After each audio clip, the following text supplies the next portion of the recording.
This is to start off with.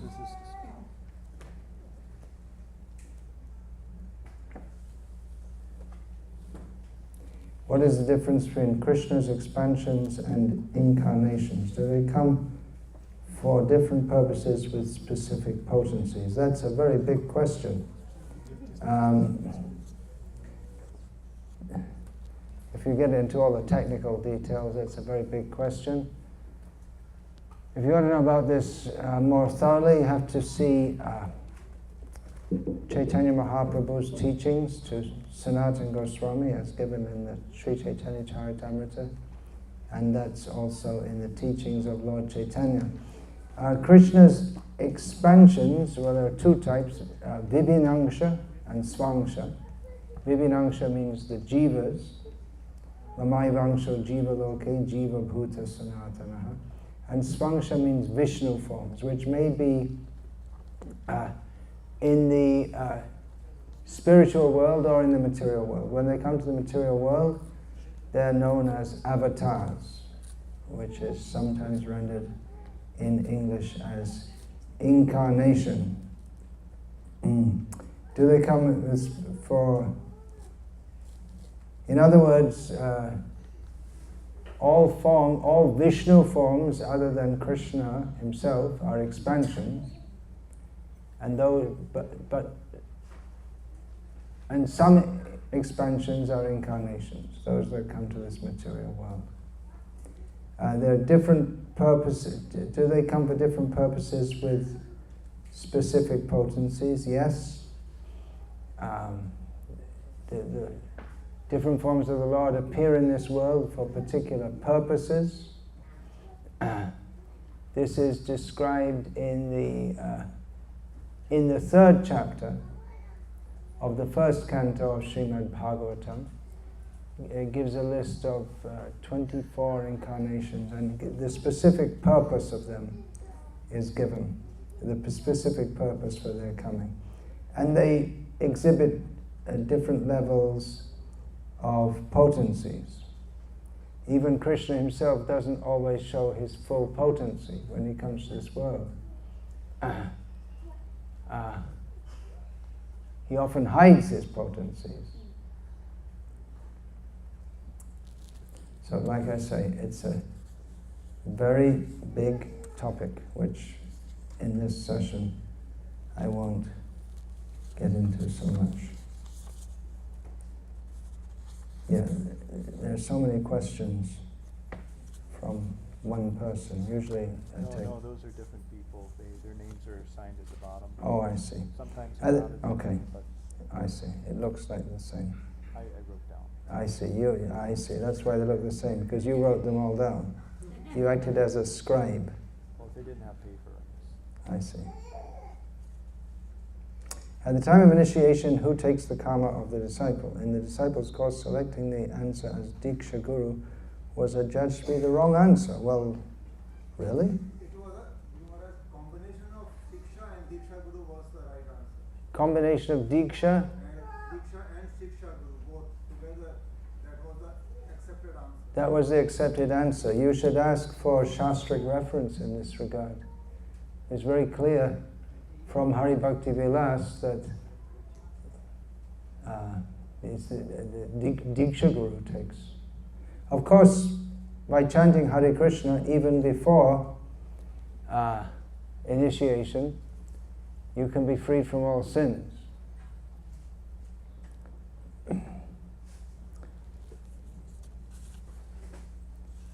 But still, let's say, who takes the karma? In the morning I spoke about the king taking the 1/6 of the karmic reactions of the citizens. I mentioned the sinful reactions, the pious reactions also. So yeah, you can ask for a Shastric reference for that. If anyone says anything about this, then they should provide Shastric evidence. Of course, if one enters into an intimate relationship with anyone, there'll be some karmic adan pradan, give and take. That's there. by association with various people, one becomes karmically involved with them. But a specific commitment is given to the Diksha Guru, who also gives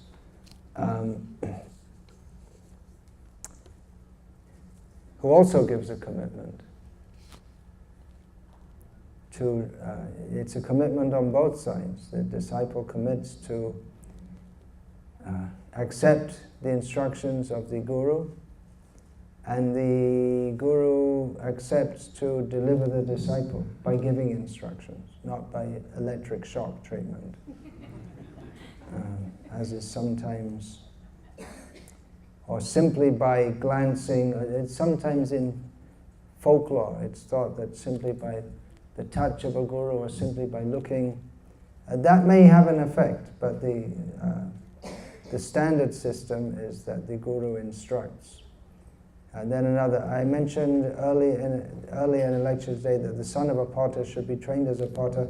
Doesn't this encourage the idea of caste by birth? Generally that was the system, although it's not fixed. But in one lecture or conversation transcribed of Srila Prabhupada that I recently read, he said that notwithstanding the rigidity of the caste system, which was a drawback in that, it had many advantages also. I did discuss this in, which book was that? Was it in Mothers and Masters? Or one of my books, I discussed this, how, I think it was in Mothers and Masters, yeah. How the child is trained from a young age, and that was stated in a GBC resolution, which was later de-resolutionized, if there's any such word, as being an instance of promoting child labor. But that's the general system. Although Krishna states in Bhagavad Gita, Guna Karma Vibhagashaha, the four divisions are by guna and karma and not by birth. And there are many evidences in this regard. Still, that was the general. It was generally accepted that someone born in a certain family, they're trained in a certain way. If it's not inflexible. It's generally understood that one is born in a certain family, he's placed there because he fits there. But it's not inflexible. For instance, it's described that Rishabdev, the Supreme Personality of Godhead, who appeared as took the role of a kshatriya among his 100 sons. 9 of them were the Nava-yogendras, who were brahmanas, and others. So he was a kshatriya, but his sons acted. And there are many, many examples. There are many examples given in Shastra to debunk the idea that one's caste is actually, it's a word derived from Portuguese. It's not a Sanskrit word, or it's not. The concept of caste is not in the pristine varnashram system. It's the concept as it is now. But there's one whole, what is that, the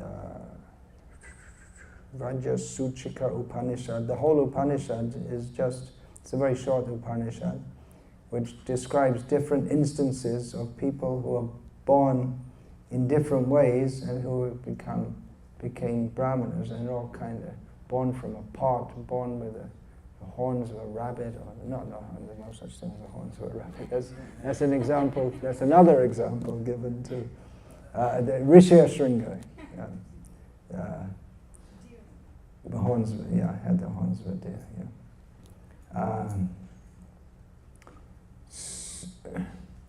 And we find throughout Mahabharata and Ramayana and Puranas that generally it is accepted like that. but it's not inflexible. And it's when it became inflexible, then it became tyrannical. Relationship of the disciple with the spiritual master, we hear the relationship is eternal, but if the disciple does not go back to Godhead, does the spiritual master have to come back from the spiritual world to guide the disciple back to Godhead in another lifetime? Yes, but he may appear in various forms also. If the disciple is sincerely following, but doesn't, if the disciple is sincerely following, generally he will go back to Godhead. It may take a little time. It may take 1 or 2 extra lifetimes, especially in the present age, by Chaitanya Mahaprabhu's mercy. If one is sincerely following, then the lacking will be made up by Krishna and the Guru. But sincerely following, if we actually see what Srila Prabhupada and Shastra expect of a disciple, then sincerely following, it means complete commitment. And that's actually what it means to be a disciple. Srila Prabhupada in one letter, I believe, said, "Don't make me come back." And he also wrote that he's not obliged to come back for a disciple who's whimsical. Of course, I'm paraphrasing.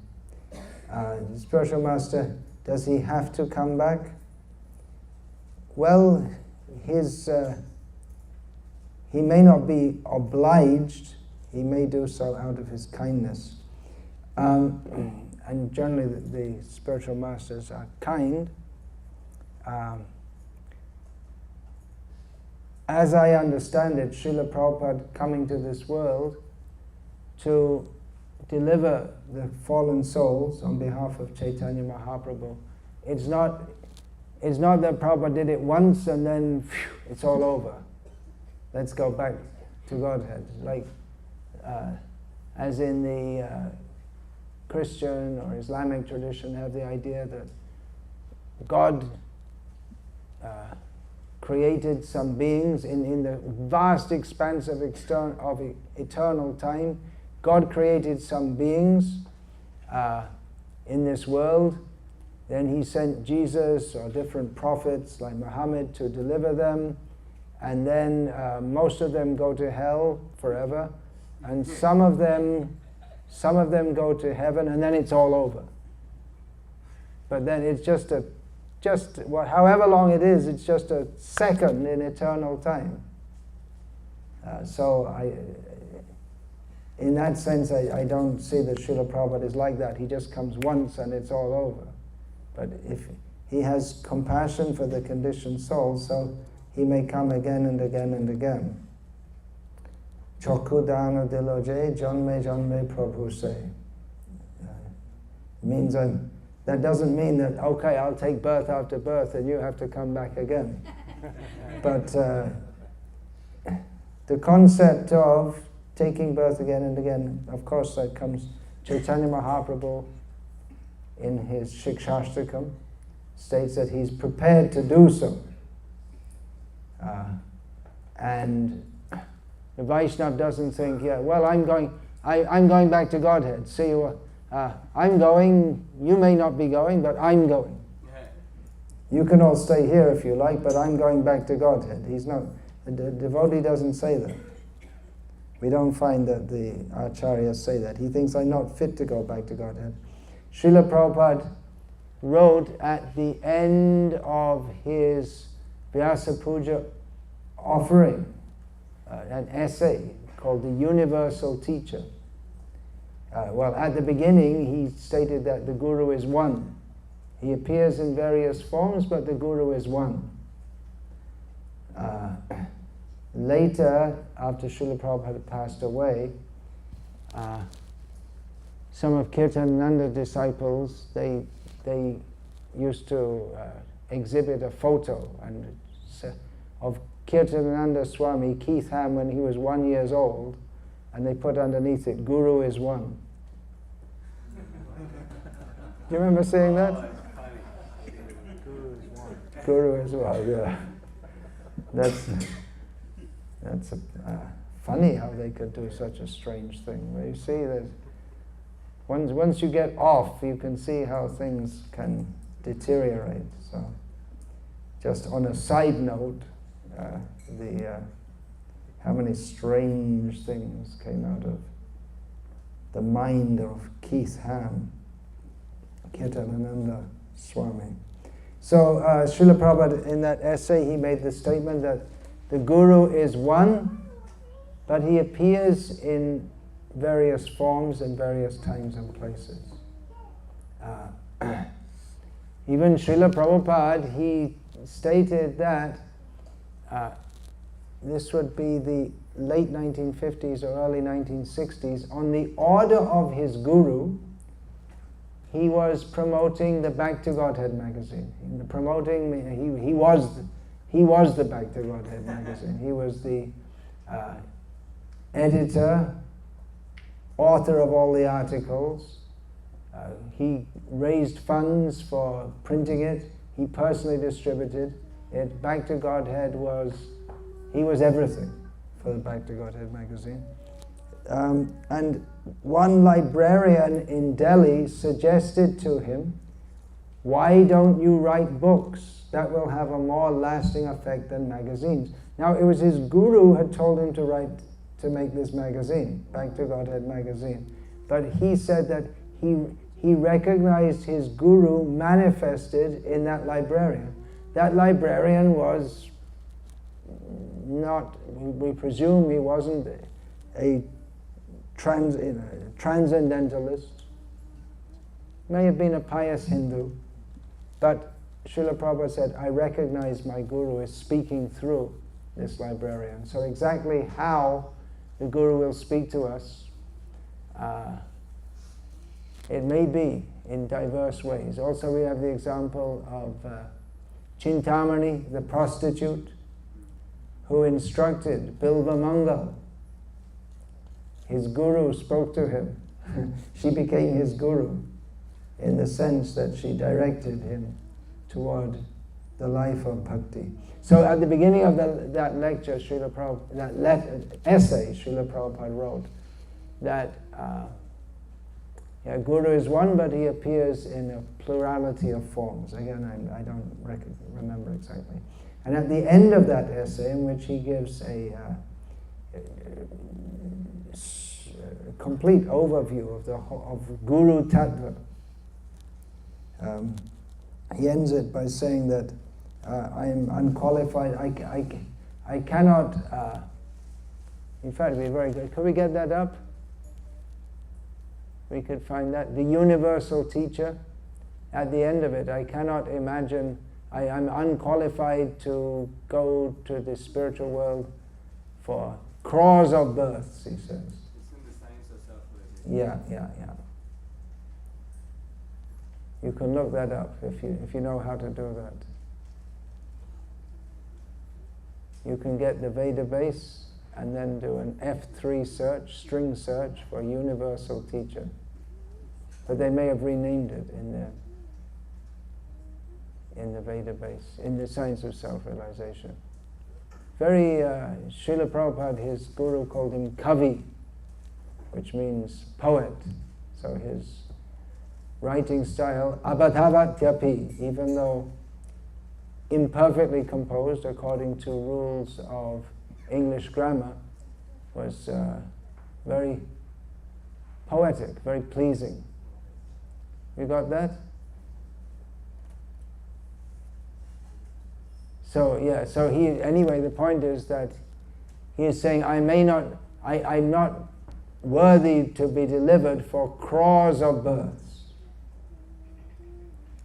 Crore, for those of you who may not know, means 10 million. It's an Indian word. Sanskrit is koti. I don't know where the word crore came from. Any students of language here?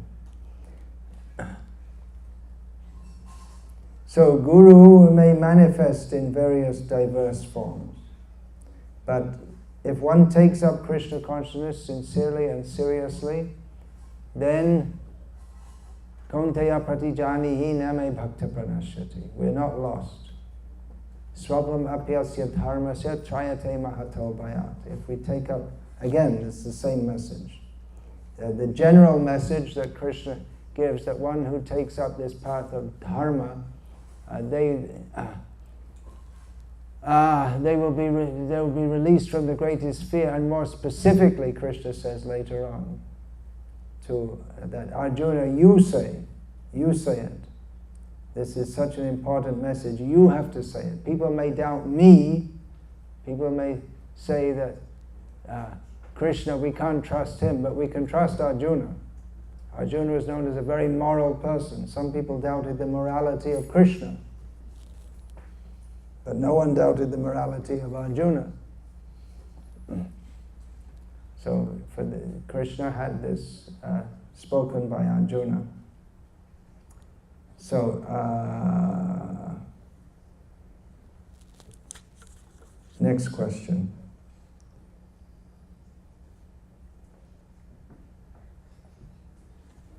Is there a standard of prasadam we should have in our temples? 4. 1. Preaching. 2. Sunday feasts. 3. Regular days. 4. Festivals. 5. Cuisine. I don't know what's meant by cuisine here. Maybe we could put in restaurants. Western, North Indian, Oh, South I see. Indian. North Indian, South Indian, Bengali, Assamese, Nepali, American, or whatever that means. How do we reconcile the preferences of a community for a particular cuisine and standard with actual ISKCON standards? We should feed Krishna what he likes to eat. We can understand what Krishna likes to eat from descriptions by our acharyas. Bhaktivinoda Thakur gives a list of Krishna's meal, beginning with Shukta Shakadi Bhaji Nalita Kushmanda Dali Dalna Dugdha Tumbi Dodhi Mocha Khanda. He gives a whole list of things that Krishna likes to eat. So that is the standard for feeding Krishna. For preaching, adjustments may be made. In China, it was found out Chinese people, very, very difficult for them to adjust to any other style. Then of course there are different styles of Chinese, but whatever it is, they don't like Indian style. And what to speak of that? Even we bring devotees from South India to Vrindavan, and after one day, if they don't have their South Indian style, they're getting disturbed. Bengalis also, they have to have a pile of rice 3 times a day minimum. Otherwise, and don't give them, Bengali villagers, don't give them what we would consider to be good quality rice. They want the fat village rice. And without that, their mind becomes disturbed. There may be various adjustments. Srila Prabhupada disallowed mushrooms, but when he was told that in France, I believe it was, certain people were very attached to that, and he was told that in the modern age, mushrooms that are for edible mushrooms are mostly, he said, why are they forbidden? Because they're fungus, they grow in dirty places. But when he was told that they're grown in clean situation, Srila Prabhupada said that they could be, for the sake of preaching, they could be used, because we want people to come to Krishna consciousness. This is a very big topic also. I can just give some general outline. Sunday feasts, festivals. Some time ago, I remember one devotee pointed out, he was in reference to the how in San Francisco in the 1960s the Rath Yatra began, and one major attraction was a huge feast for thousands of people, prasadam feast. And nowadays we may give something very simple. So yeah, for big festivals, feast, full feast. Regular days, as I remember from when I joined, the idea was that for regular days we should have simple prasadam. Srila Prabhupada generally didn't approve of devotees eating very opulent prasad daily.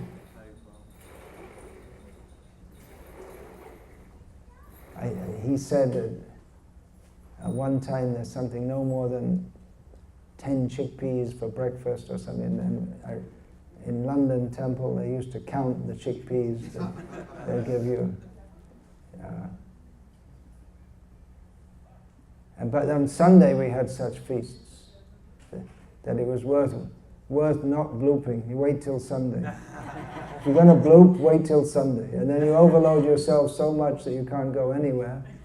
And you think, well, maybe Krishna consciousness isn't so bad after all. And that keeps you going week after week. Otherwise simple. Chapati, dal, rice, sabji. This is just what I heard from devotees. I don't believe there's any reference to that. But in various letters, Srila Prabhupada is cautioning. He cautions not to always eat opulent food. In one purport, I believe in the 4th canto of Bhagavatam, he says a brahmachari who he can become victimized by eating opulent food, and then he becomes a victim of sexual desire. So generally a devotee should eat quite simply, and on feasts and festivals there may be a feast. And a feast means really something very special. Preaching, Sunday feasts, regular days, festivals, cuisine. This is all part of the idea that we want to serve Krishna as Krishna wants to be served. So we should give Krishna what he likes, what we know that he likes. And other things may be there. There's no rule that in one letter, I believe Srila Prabhupada said that you could make according to your country's ingredients, like that. How do we know that quinoa is bona fide to eat on Ekadashi? Well, there's no... It's something like, how do we know that drinking tea is not allowed? There's nothing in Shastra against it. How do we know that drinking coffee is not allowed?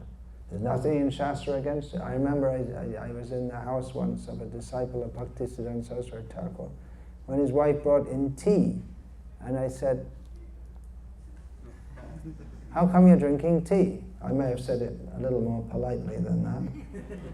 And he said, well, there's nothing in Hari Bhakti Vilas against it. There's nothing against smoking tobacco either. So, but we understand from the category that it's intoxicating, therefore we don't take it. So, the restriction on taking grains, the restriction on Ekadashi is specifically for grains and beans. And quinoa is not a grain or a bean.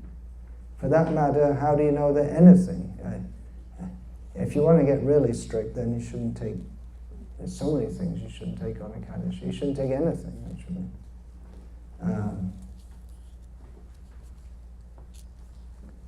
Many of things, we shouldn't take any red foods, which means watermelons, tomatoes, carrots, beetroots. Shouldn't, red radishes, anything red is forbidden in Shastra, if you want to get really strict.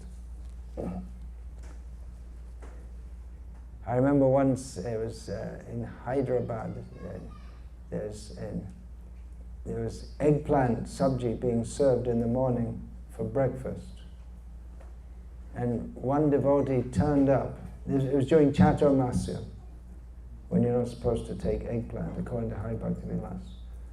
And one devotee turned up. We hadn't seen him during the whole morning program. His daily program was to arrive at morning breakfast. Why was he allowed to stay in the temple at all? He shouldn't have been, but he was. Maybe he did good service after he got up.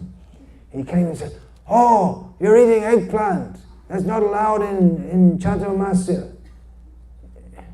So he's protesting about that. The much more important rule to rise early in the morning, attend Mangalati, chant. He's not following that, but no, you can't eat eggplant in Chaturmasya. So that's an example of someone who had his priorities skewed up. Even what's taken in India for on Ekadashi, I don't know if it's how do we know it's sanctioned on Ekadashi? It's a standard thing to take what I just learned today, the English name, Amaranth. Chapatis made from, that's Rajgira in Hindi. So anyone who follows Ekadashi, at least in North India, they know you can take that on Ekadashi. How do they know? Is there anything in Shastra? I don't know. In one letter, Srila Prabhupada wrote about, in reply to one question, use your common sense. And if you don't have any, ask someone who has some. So, in this case, as regards Kinwa on Ekadashi, on common sense grounds, I think it can pass. We could have a big controversy about it and have a flame war on the internet. You're going to hell for eating Kinwa and Ekadashi. But I think we already have enough controversies in ISKCON, and we don't need to make. If you want, you can start. There was a whole thing, peanuts, are they allowed on Ekadashi or not? I don't know. I don't eat them on any day. I don't particularly like them, but if we're going to argue, let's argue about something of more significance. And some devotees get into this whole thing. You shouldn't chant Hari Rama. You have to say Hari Rama. I have to really listen to hear the difference. It's not that much difference. Personally, I think it's overblown. Okay. At least people are chanting. Let them chant. Okay. Down from two topics. You spoke about suffering in the material world. Even in Satya Yuga, there's suffering. But in chapter 1 of Balakanda, Valmiki Ramayana, when sage Narad sings the glories of Ram Raja, he says, Nityam pramudita sarve yata krita yuge tata. All people were always happy as if they were in Krita Yuga. Can you please help me to understand this apparent contradiction? Yeah, there are many apparent contradictions in Shastra. In Krita Yuga, people are relatively happy. In Krita Yuga, people are mostly all Paramahamsas. So their happiness is on the spiritual platform. In Ayodhya, under Rama, they were happy because they were in pure spiritual consciousness in the service of Rama. So people were happy just like we are happy in Krishna consciousness. But we also suffer in this material. We also suffer, isn't it? As much as we're not in Krishna consciousness, we suffer. And even though we're happy in Krishna consciousness, I just became aware right now, I was just thinking of giving myself as an example, I just became aware that I have a slight pain in my left knee. And others of you have more pain in your knees, which is why you're not sitting cross-legged at all.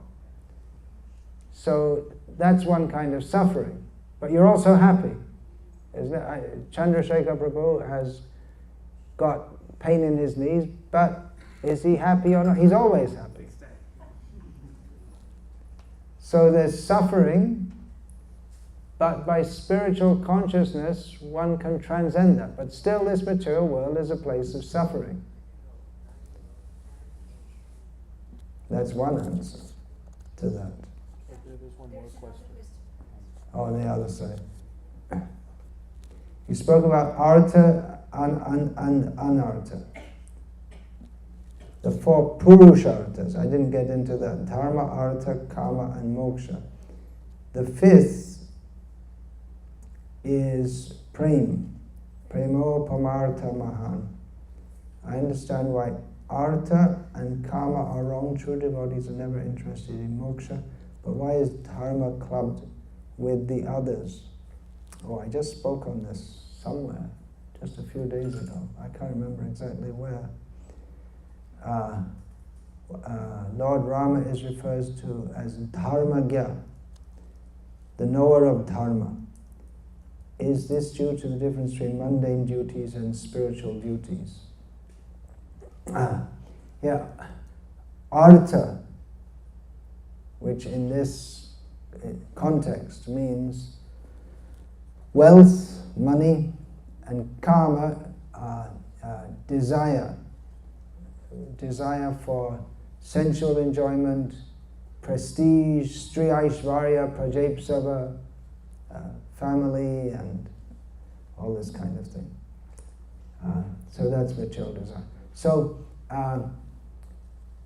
every human has a desire for artha and kama, every conditioned soul, but in Vedic culture, artha and kama are to be fulfilled via dharma.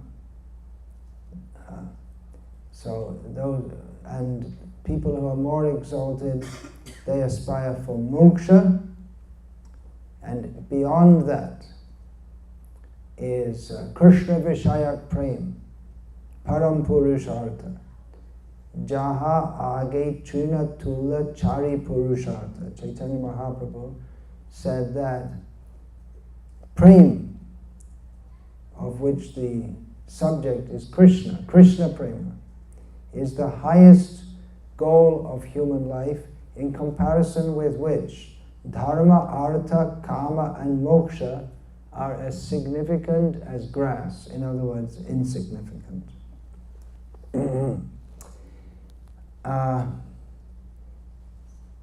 Why is dharma clubbed with... Well, in Vedic culture, dharma is central. This is another very, very big, this is a huge topic. Let's try and do it quickly. Dharma is central.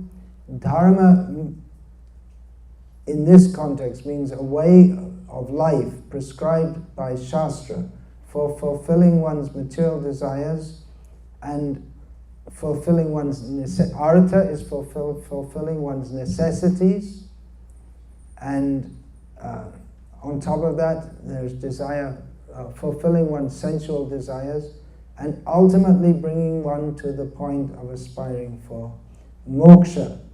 So this is the standard for conditioned souls. The standard of civilization is to live according to dharma.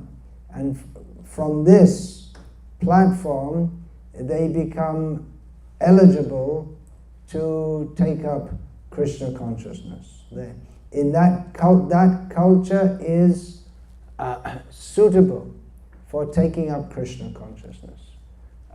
The real goal of life is not to enjoy one's senses or even to be liberated by following dharma. The real goal of life is to develop Krishna consciousness. But the Vedic system, it tricks the conditioned souls into alluring them with, you can go to the heavenly planets, you can enjoy by following dharma. But that's not the real goal. The real goal is if they think, it's in my own interest to follow dharma, because then I'll be freed from sinful life and I can enjoy in this life and the next life. But that is not the real goal. The real goal is to regulate people so that gradually their consciousness can be purified in as much as they don't fall down into gross sinful life, and they perform pious activities which gives them the chance to perform at least Bhakti Unmukhi Sukriti, pious activities which are which prepare one for taking up bhakti. For instance, in Vedic culture, sadhus are to be respected. So if one comes across a sadhu sannyasi, he should bow down. If that sadhu is a Vaishnava, then by bowing down before him, just as a duty, then one gets a little Bhakti Unmukhi Sukriti, a little pious credit that will purify the heart and prepare one for taking to Krishna consciousness. Even if one is in the form of a dog, if somehow he gets to take some Vishnu prasada, then he will get a human form of birth, human birth in the next life, plus some more inclination to take up Krishna consciousness. So dharma, the whole system of dharma, is designed to help people ultimately come to their real consciousness, Krishna consciousness, but it's presented in such a way that people think I'm fulfilling my material needs and desires. Lord Rama is referred to as Dharmagya. He personally follows the system of dharma in a manner, he sets an example so that pious people will follow that. And there are so many aspects to this. For instance, it's recommended you chant Bhagavad Gita, you'll get this material benefit, and then so you're chanting, you might just start to consider, as you're chanting, as a parrot-like, Janma Mrityu Jara Vyadhi. Wait a minute, what's going on? It's not just chanting and there's a message there. People in dharmic culture, they respect Bhagavad Gita, they respect Shastra, and then that allows them to become susceptible to actually hearing the message, which is that all this worldly dharma, artha, kama, and even moksha are not our real self-interest. Our real self-interest is param dharma, which is Krishna consciousness. There's dharma, swadharma, on the material platform is to perform one's duties according to the varnashram system, and the paradharma, or swadharma of the soul, is to be Krishna conscious. So Lord Ram, he is very aware of all of this. This varnashram system is so important that Krishna, he comes again and again to re-establish it as it breaks down. Yada yada hi dharmasya glanya bhavati bharata abhyutanam adharmasya tadatmanam srijamyaham. When Krishna says he comes to re-establish dharma, he does so by re-establishing or putting the varnashram system in place and teaching. He teaches Bhagavad Gita so that people can understand that ultimately all these dharmas, what is considered dharma, is not the inherent dharma or duty of the soul. Therefore Krishna says, Sarva dharman parityaja mamekam sharanam vraja. Is there a difference between mundane duties and spiritual duties? They can often overlap. They may be completely different. They may overlap, just like in dharmic culture, Vedic culture, everyone is to rise early. It's not just for Vaishnavas. Everyone has to rise early in the morning. Even if one has no spiritual aspiration, he has to rise early. To rise late, in and of its, even to rise late after sunrise is sinful. Just to rise late. So most people, just by sleeping, they're being sinful. So in many cases, They overlap. We find in Chaitanya Mahaprabhu's instructions to Rupa Goswami about how to give, Sanatana Goswami, how to give instructions for Vaishnavas.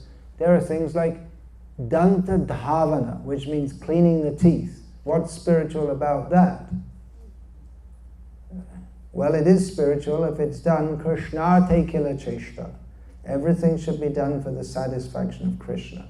So maintenance of the body is a mundane duty, but when it's done to maintain the body for the service of Krishna, it becomes spiritual. On the other hand, we shouldn't go around and preach that Chaitanya Mahaprabhu said to clean your teeth. So your main duty in life is to clean your teeth. Or that your devotional, cleaning your teeth is devotional service. Yeah, but as an adjunct to the central activities of Shravanam, Kirtanam, Vishnu Smaranam, and so on. So we may say that, well, my studying in the college is your devotional service. It may be if one's whole goal of life is to serve Krishna. But if it's your material desire to be fulfilled, then it should not be equated with Shravanam, Kirtanam, Vishnu Smaranam. Just like, okay, Chaitanya, I'm following one instruction of Chaitanya Mahaprabhu, I brush my teeth every day. So I'm a follower of Chaitanya Mahaprabhu. No. By brushing your teeth, you don't become a follower of Chaitanya Mahaprabhu. So we have to distinguish between those that overlap and what is the essence of the spiritual duty. The essence of the spiritual duty is to do everything for Krishna's satisfaction. Very, very big topics. I've written lots and lots on all these things, but I have to sort it all out and publish it. So, much to do. I probably won't finish it in this lifetime, then some people have to take it over. I'm taking written questions, if you don't mind. We promote cow protection. Jai, Hare Krishna, good. Glad someone's doing that. But in scriptures it says Brahmanas must also be protected. A society that does not protect cows and Brahmanas is not a cultured society. The question is, how in our society can Brahmanas be protected? What does it mean practically to protect Brahmanas? Well, first thing is we have to have Brahmanas. Then the question of protecting them arises.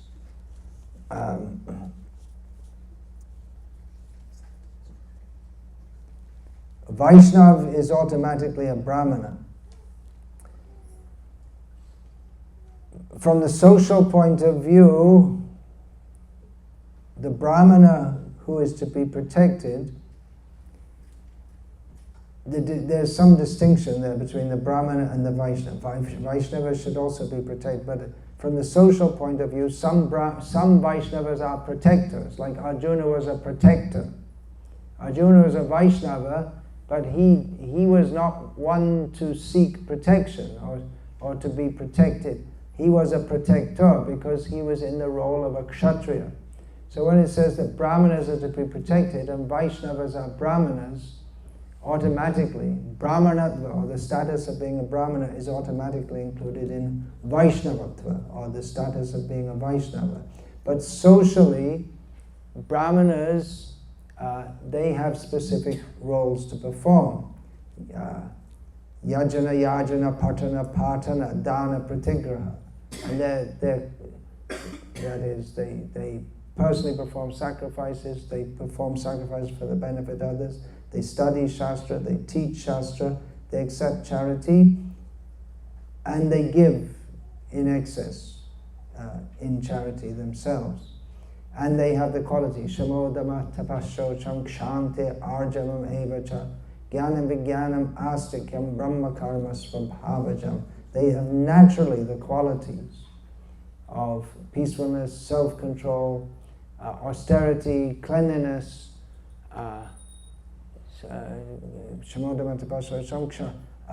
tolerance, straightforwardness, knowledge, and realization. So they naturally have these qualities.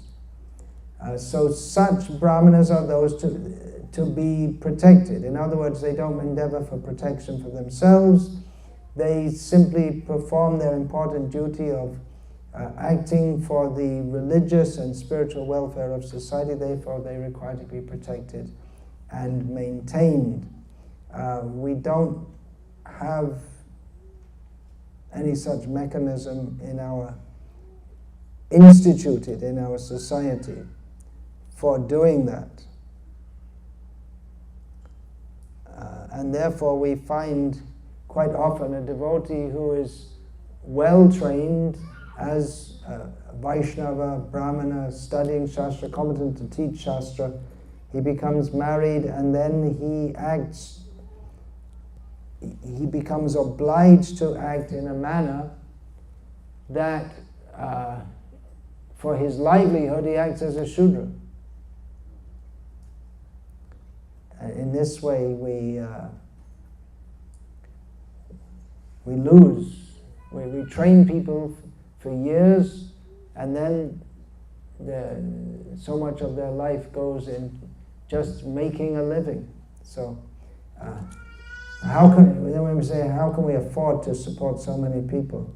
Srila Prabhupada wanted to establish varnashram communities based on simple living and high thinking. If we live simply, growing our own food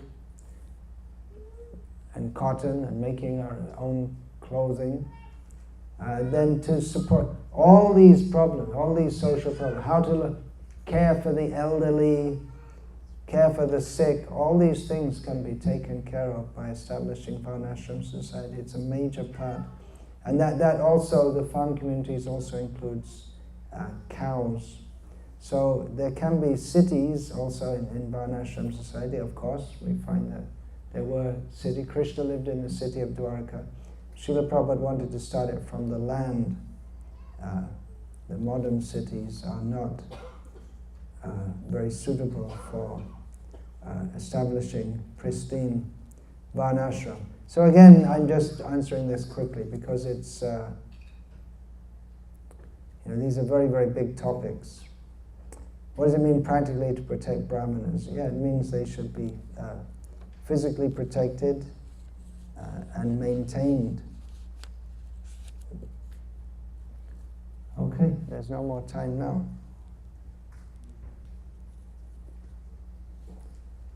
Hare Krishna. Many interesting questions here. So Maharaj, we could go in excess and have a silent arati if you would like. Have a silent arati. Is that okay? Yes. No concern.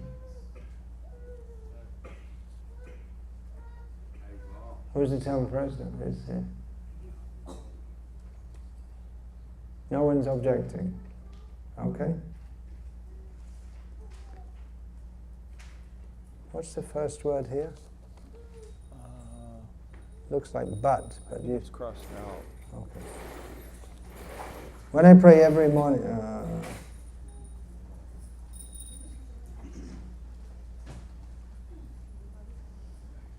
I know, I'm not going to answer this one. How to encourage kids every day in chanting? From Ramesh. I suggest you ask Grihastha devotees. You might get different answers because everyone is different and every kid is different.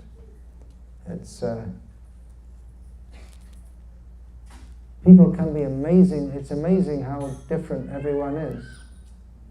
In modern society, it's very impersonal, but if we get to know people, we'll find everyone's very different actually. So I suggest you, Ramesh, who asked this question, ask some Grihastha devotees who have kids, and especially those whose kids are chanting. They can give you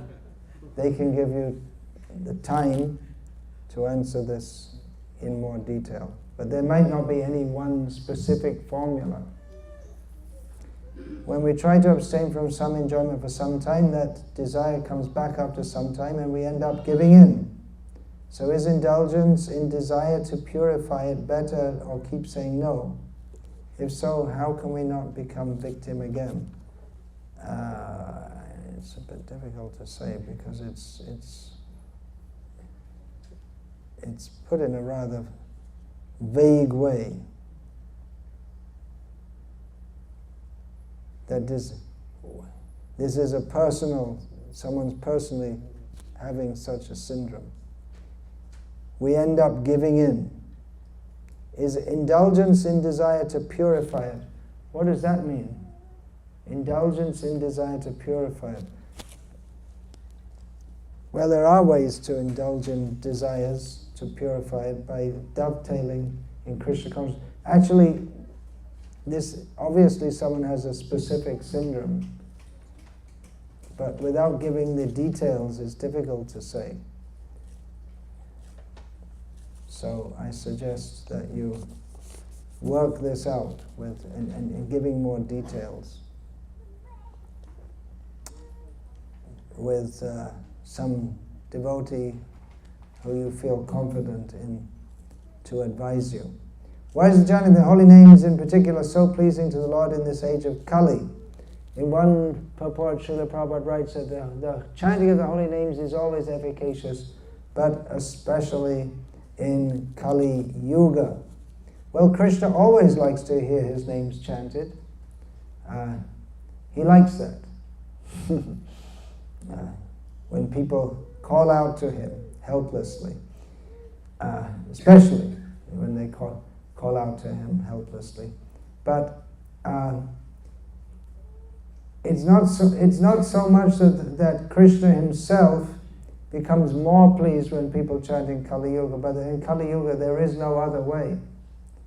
People can approach Krishna in other ways, in other ages, but in this age it won't be very effective to yagya, dana, tapasya, all these, even if people can do them properly, which is unlikely in this age, it becomes, even if they can do it properly, that's the question. To perform yagyas, to perform a yagya properly, one's mind there should be some level of purity of ingredients. There should be purity of atmosphere. That means it shouldn't be in a sinful place. Everywhere is sinful. So how can you properly perform a yagya? Or to do puja properly, according to the proper system, there should be so much purity. You can't use tap water or bottled water. You can use well water from your own well, which is only used for the deities. But there's still some people maintaining that in India. But most household puja goes on in apartment buildings or houses where there are attached bathrooms, which means the whole building is a stool house. That's why the stool house is called an outhouse. That's one of the words. Outhouse. It's outside. But when it's joined together, then everything becomes contaminated, and the smell of meat comes. We can't do it properly in this Kali. But so why do it at all? Everything can be purified by the chanting of the holy names. So other things can be done.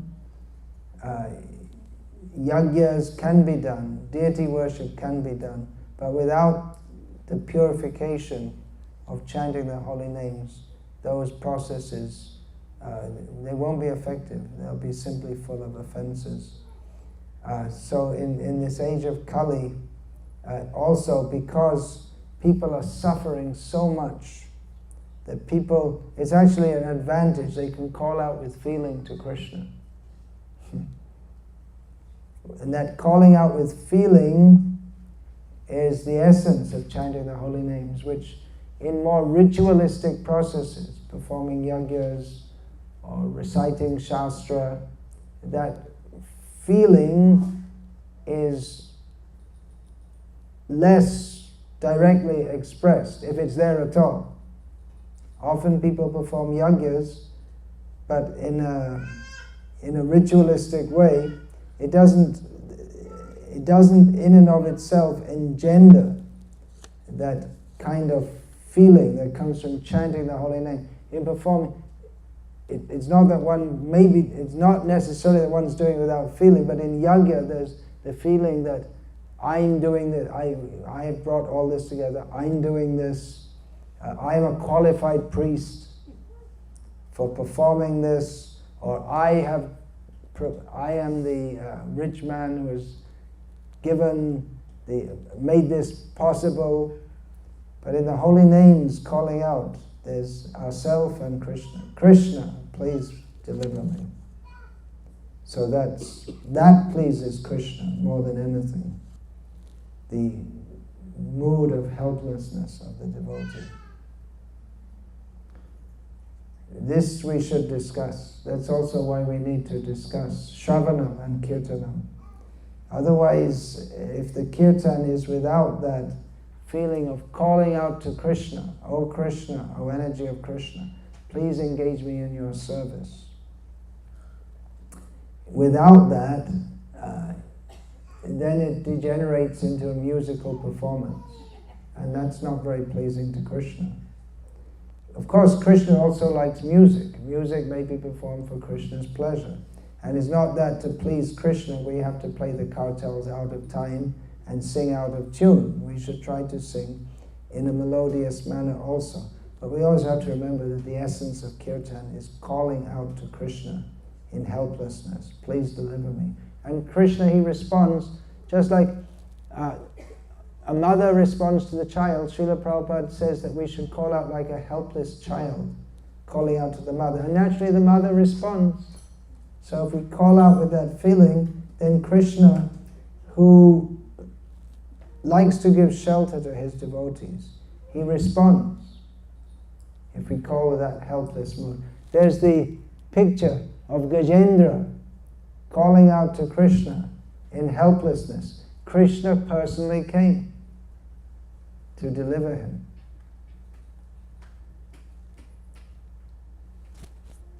He had no other recourse than Krishna. The mighty elephant was now embarrassed by a crocodile, and all his friends and wives, they couldn't help him. He called out to Krishna. So that's also why it's good to practice this, because we don't know what our future birth will be, but that calling out, because he had that attitude of bhakti that revived in the next life also.